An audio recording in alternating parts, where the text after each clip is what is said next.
গঙ্গারামপুরটাকে আমরা জেলা হাসপাতাল করে দেবো, যাতে সেখানে আপনারা ভালো চিকিৎসা পেতে পারেন। কুসুমুন্ডি বিধানসভায় একটা সুপার স্পেশালিটি 100 বেডের হসপিটাল আমরা তৈরি করবো এই কুসুমুন্ডি বিধানসভা। দক্ষিণ দিনাজপুর জেলার স্বাস্থ্য পরিষেবার পরিকাঠামো উন্নয়নে একাধিক বড় পরিকল্পনার কথা ঘোষণা করলেন কেন্দ্রীয় শিক্ষা প্রতিমন্ত্রী তথা বালুরঘাট লোকসভা কেন্দ্রের সাংসদ সুকান্ত মজুমদার। শনিবার গঙ্গারামপুর ব্লকের সুখদেবপুর এলাকায় আয়োজিত বিজেপির বিশেষ সাংগঠনিক বৈঠক থেকে তিনি জানান, গঙ্গারামপুর হাসপাতালকে জেলা হাসপাতালে রূপান্তরিত করার পাশাপাশি কুশমন্ডিতে গড়ে তোলা হবে সুপার স্পেশালিটি হাসপাতাল।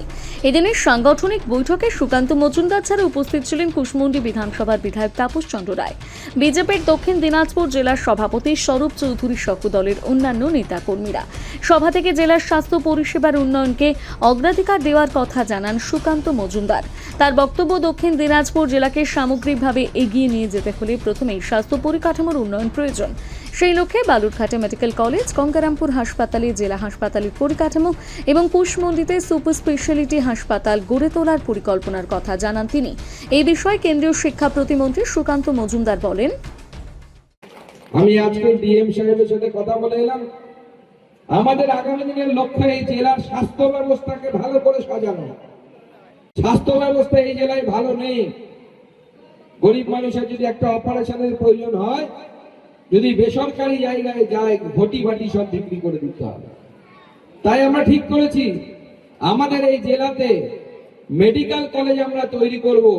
বালুরঘাটে সেই মেডিকেল কলেজ আমরা তৈরি করার ব্যবস্থা করছি, যাতে এখানকার গরিব মানুষ সেখানে গিয়ে চিকিৎসা পেতে পারে বিনা পয়সা।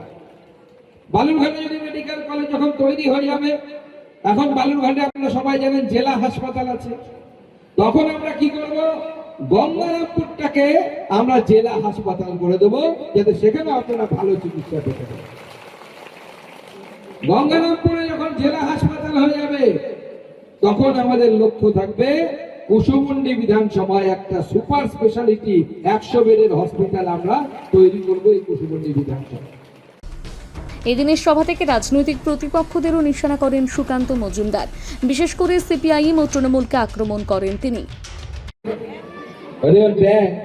মানে উপর দিয়ে সাইকেলের চাকা চলে গেলে ব্যাংক ছাত্রাই পড়ে থাকে, ধরুন 4 হাত পা ছাত্রাই পড়েছিল। এবার তৃণমূল হারার পর একটু দম ফিরে পাচ্ছে, আর তৃণমূলও তার সাথে লাফাচ্ছেন, একটু দম ফিরে পেয়ে বলে, না বিজেপির আমলে এই হচ্ছে, অমুক হচ্ছে, তমুক হচ্ছে।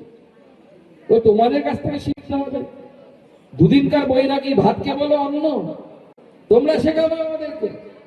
তোমরা কি করেছো আমরা দেখিনি। সিপিএম আমলে আমাদের লোকেরা মার খেয়েছে ভোটের সময়, নমিনেশন করতে গিয়ে যাদেরকে আমরা জ্যাঠা কাকা বলি তারা মার খেয়েছে। তৃণমূল আমলে আমাদের লোকেরা মার খেয়েছে, আর তারা আমাদেরকে শেখাচ্ছে গণতন্ত্র কাকে বলে। তারা আমাদেরকে শেখাচ্ছে। আমরা দেখেছি মানুষ দিনের পর দিন প্রধানমন্ত্রী আবাস যোজনার ঘর পাননি।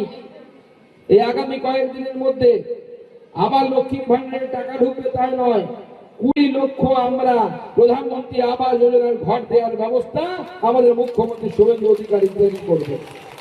20 লক্ষ মানুষ পশ্চিমবঙ্গে ঘর পাবে। আমরা ঠিক করেছি যাদের পাকা ছাদ নেই, মাথার উপরে টিন আছে, তাদেরকেও সবাইকে বাড়ি দেওয়ার ব্যবস্থা আমরা করব আমাদের সরকার। শুধু পাকা ছাদ না থাকলে হলো, পাকা ছাদ থাকলে সে বাড়ি পাবে না, বাদ বাকি সবাইকে আমরা ধীরে ধীরে বাড়ি দেওয়ার ব্যবস্থা আমরা করব। গঙ্গারামপুর থেকে বিশেষ প্রতিবেদন, নিউজ টুডে।